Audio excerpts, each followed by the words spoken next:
ആളുകൾ ബുദ്ധിമുട്ടുന്നതും കഷ്ടപ്പെടുന്നതും ഒക്കെ കണ്ടാൽ മുഖം നോക്കാതെ ചാടിക്കേറി സഹായം ചെയ്യുന്നവരാണ് മലയാളികൾ, പ്രത്യേകിച്ച് പ്രവാസി മലയാളികളെന്ന് പൊതുവേ പറഞ്ഞു കേൾക്കാറുണ്ട്. പക്ഷേ ഇങ്ങനെയുള്ള സഹായങ്ങൾ പലപ്പോഴും അവർക്ക് വലിയ പാരയായിട്ട് തിരിച്ചു വരാറുമുണ്ട്. അങ്ങനെയുള്ള ഒരു സഹായത്തിൻ്റെ കഥ പറയുന്നത് UAE-യിലുള്ള അജ്മാനിലുള്ള തലശ്ശേരി സ്വദേശിയായിട്ടുള്ള നൗജസ് ഹനീഫാണ്. തലശ്ശേരി കായത്ത് റോഡ് അറക്കൽ പാറക്കാട് നൗജസ് ഹനീഫിന് വളരെ പ്രധാനപ്പെട്ട ഒരു അനുഭവ കഥയാണ് UAE-യിലെ പ്രവാസി സമൂഹത്തിനോട് പറയാനുള്ളത്. 2023 ഒക്ടോബറിൽ നൗജസ് ഹനീഫ് ജോലി ചെയ്യുന്ന അജ്മാനിലെ വ്യാപാര കേന്ദ്രത്തിലേക്ക് ഒരു അറബ് വേഷധാരി എത്തുന്നു. അയാൾ അവിടുത്തെ CDM മെഷീനിൽ പണം നിക്ഷേപിക്കുന്നതടക്കമുള്ള കാര്യങ്ങൾ ചെയ്യുമ്പോൾ തൻ്റെ എമിറേറ്റ്സ് ID മറന്നു വെച്ചു. അതുകൊണ്ട് നിങ്ങളുടെ എമിറേറ്റ്സ് ID തരിക, നിങ്ങളുടെ രേഖകളിൽ നിങ്ങളുടെ ഒരു അക്കൗണ്ടിലൂടെ പണം നിക്ഷേപിക്കാൻ അനുവദിക്കണം എന്നാവശ്യപ്പെട്ടുകൊണ്ട് പലരെ സമീപിക്കുന്നത് കണ്ടു. പലരും അത് നിരാകരിച്ചു. ഒടുവിൽ നൗജസ് ഹനീഫിലേക്കും ആ സഹായ അന്വേഷണം എത്തി. ഒരു പൊട്ടൻഷ്യൽ കസ്റ്റമറാണ്, പിണക്കണ്ട എന്ന് കരുതി തൻ്റെ എമിറേറ്റ്സ് ID അടക്കമുള്ള രേഖകൾ നൗജസ് ഹനീഫ് അറബി വേഷധാരിക്ക് കൊടുത്തു. അയാൾ അതുപയോഗിച്ച് പണം അടയ്ക്കുകയും മറ്റു കാര്യങ്ങളൊക്കെ ചെയ്യുകയും ചെയ്തു. അതിനുശേഷം അത് അവിടെ അവസാനിക്കുകയാണ്. കഴിഞ്ഞ ദിവസങ്ങളിൽ ദുബായ് പോലീസിൻ്റെ ഒരു കോള് നൗജസ് ഹനീഫിനെ തേടിയെത്തുകയാണ്. അവിടെ ചെല്ലുമ്പോഴാണ് ഒരു വലിയ കുരുക്കിൽ താൻ അകപ്പെട്ട വിവരം നൗജസ് ഹനീഫ് അറിയുന്നത്. അന്ന് അറബ് വേഷധാരി കൊണ്ടുപോയ എമിറേറ്റ്സ് ID, അയാൾക്ക് വായ്പയായി കൊടുത്ത എമിറേറ്റ്സ് ID ഉപയോഗിച്ച് അയാൾ ഒരു ട്രാൻസാക്ഷൻ നടത്തിയത് യഥാർത്ഥത്തിൽ ഒരു മയക്കുമരുന്ന് ഇടപാടുമായി ബന്ധപ്പെട്ടായിരുന്നു. അതിൽ നൗജസ് ഹനീഫിൻ്റെ രേഖകൾ വരികയായിരുന്നു. അങ്ങനെയാണ് ദുബായ് പോലീസിൻ്റെ അന്വേഷണം ഇയാളിലേക്ക് തേടിയെത്തുന്നത്. തനിക്ക് അബദ്ധം പറ്റിയതാണ്, താൻ ആ വ്യാപാര കേന്ദ്രത്തിൽ ജോലി ചെയ്തിരുന്ന ആളാണ്, എമിറേറ്റ്സ് ID നൽകി സഹായിച്ചതാണ് എന്നൊക്കെ പറഞ്ഞെങ്കിലും പോലീസ് ആദ്യം വിശ്വാസത്തിലെടുത്തില്ല. ഒടുവിൽ CCTV ക്യാമറകളടക്കമുള്ള മറ്റ് രേഖകളൊക്കെ പരിശോധിച്ച് നിരപരാധിത്വം ബോധ്യപ്പെടുത്തിയതിനു ശേഷമാണ് തലനാരിഴയ്ക്ക് ഒരു മയക്കുമരുന്ന് കേസുമായി ബന്ധപ്പെട്ട കാര്യത്തിൽ നിന്നും ഇയാൾ രക്ഷപ്പെടുന്നത്. UAE-യിലുള്ള ഗൾഫിലുള്ള പ്രവാസി മലയാളികൾക്കടക്കം ഇതൊരു പാഠമാകണം എന്ന് നൗജസ് ഹനീഫ് എടുത്തു പറയുന്നുണ്ട്. ഇങ്ങനെ അപരിചിതരെ എമിറേറ്റ്സ് ID പോലെയുള്ള പ്രധാനപ്പെട്ട രേഖകൾ നൽകി സഹായിച്ചാൽ വലിയ കുരുക്കുകളിലേക്ക് നമ്മൾ അകപ്പെടും. താൻ രക്ഷപ്പെട്ടത് ഭാഗ്യത്തിൻ്റെ കണങ്ങൾ കൊണ്ടാണ്, അല്ലാത്ത ആളുകളെ സംബന്ധിച്ചിടത്തോളം അഴിയാ കുരുക്കിലേക്ക് അത് കൊണ്ടെത്തിക്കും എന്ന് നൗജസ് ഹനീഫ് ജീവിതം പറയുകയാണ്.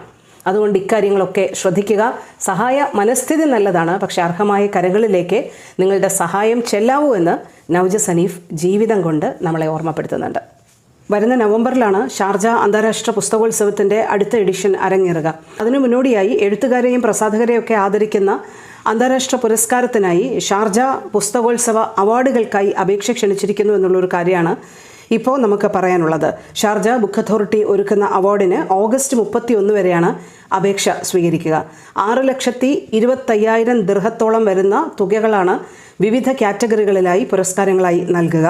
മികച്ച എമിറാത്തി പുസ്തകത്തിനുള്ള ഷാർജ അവാർഡ്, മികച്ച അന്താരാഷ്ട്ര പുസ്തകത്തിനുള്ള പുരസ്കാരം, ഷാർജ പ്രസാധക അംഗീകാരം തുടങ്ങി നിരവധി പുരസ്കാരങ്ങളാണ് ഈ കാറ്റഗറിയിൽ ഉൾപ്പെടുന്നത്.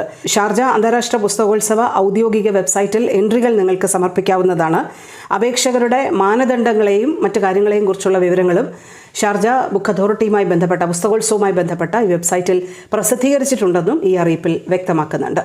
UAE-യിൽ സ്കൂളുകളൊക്കെ തുറക്കുന്നതിന് മുന്നോടിയായി back to school summer sale ആരംഭിക്കുകയാണ് ഷാർജ എക്സ്പോ സെൻറ്ററിൽ. ഓഗസ്റ്റ് 1 മുതൽ 11 വരെയാണ് back to school summer sale ആരംഭിക്കുന്നത്. കുട്ടികൾക്ക് സ്കൂളിലേക്ക് ആവശ്യമായിട്ടുള്ള എല്ലാവിധ പ്രോഡക്റ്റുകളും വലിയ വിലക്കുറവിൽ നിങ്ങൾക്ക് സ്വന്തമാക്കാൻ പറ്റുന്ന, വാങ്ങാൻ പറ്റുന്ന ഒരു വലിയ അവസരമായിട്ടാണ് ബാക്ക് ടു സ്കൂൾ സമ്മർ സെയിലിനെ കാണുന്നത്. രാവിലെ 11 മുതൽ രാത്രി 11 വരെ ആയിരിക്കും മേളയുടെ ഒരു സമയം എന്ന് പറയുന്നത്. 5 ദിർഹമാണ് പ്രവേശന ഫീസ്. 12 വയസ്സ് വരെയുള്ള കുട്ടികൾക്ക് പ്രവേശനം സൗജന്യമായിരിക്കും. എന്തായാലും ലിസ് എക്സിബിഷനാണ് മേള ഒരുക്കുന്നത്. വലിയ രീതിയിലുള്ള സ്വീകാര്യതയാണ് മുൻ വർഷങ്ങളിലും ബാക്ക് ടു സ്കൂൾ സമ്മർ സെയിലിന് ലഭിച്ചിരുന്നത്. ഈ വർഷവും സന്ദർശകരുടെ എണ്ണം വളരെ കൂടുതലായിരിക്കുമെന്നാണ് സംഘാടകർ പ്രതീക്ഷിക്കുന്നത്.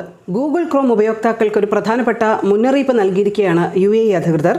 ക്രോമിൻ്റെ ഏറ്റവും പുതിയ പതിപ്പ് അപ്ഡേറ്റ് ചെയ്യണമെന്നാണ് ഈ മുന്നറിയിപ്പിൽ പറയുന്നത്. ആഗോളതലത്തിൽ ഗൂഗിൾ സുരക്ഷാ മുന്നറിയിപ്പ് പുറപ്പെടുവിച്ച സാഹചര്യത്തിലാണ് UAE-യിലും ഇത്തരത്തിലുള്ള ഒരു മുന്നറിയിപ്പ് നൽകിയിരിക്കുന്നത്. ദിവസങ്ങൾക്ക് മുൻപാണ് മൈക്രോസോഫ്റ്റുമായി ബന്ധപ്പെട്ട തകരാറും അത് സംബന്ധിച്ച പ്രതിസന്ധിയൊക്കെ ഉണ്ടായത്. അപ്പോൾ അതിൻ്റെയൊക്കെ ഒരു ചുവട് പിടിച്ചാണ് ഇപ്പോൾ ഗൂഗിൾ ഒരു മുന്നറിയിപ്പ് നൽകിയിരിക്കുന്നത്.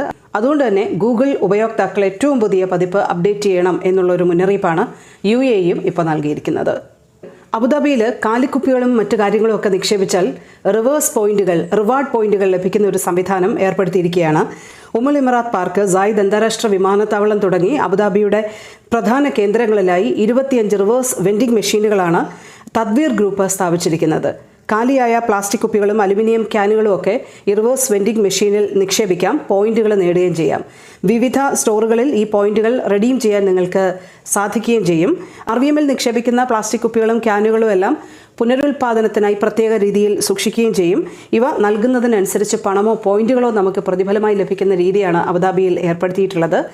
വേസ്റ്റ് നിർമ്മാർജ്ജനവുമായി ബന്ധപ്പെട്ട റീസൈക്ലിങ്ങുമായി ബന്ധപ്പെട്ട പ്രവർത്തനങ്ങളിൽ വളരെ പ്രധാനപ്പെട്ട പ്രവർത്തനമാണ് ഇപ്പോൾ നടക്കുന്നതെന്നും തദ്വീർ ഗ്രൂപ്പും ഇതുമായി ബന്ധപ്പെട്ട കേന്ദ്രങ്ങളും അറിയിച്ചിരിക്കുന്നതും ഇന്ന് എടുത്തു പറയേണ്ട ഒരു വാർത്തയാണ്. തികച്ചും ലോക്കലിൽ.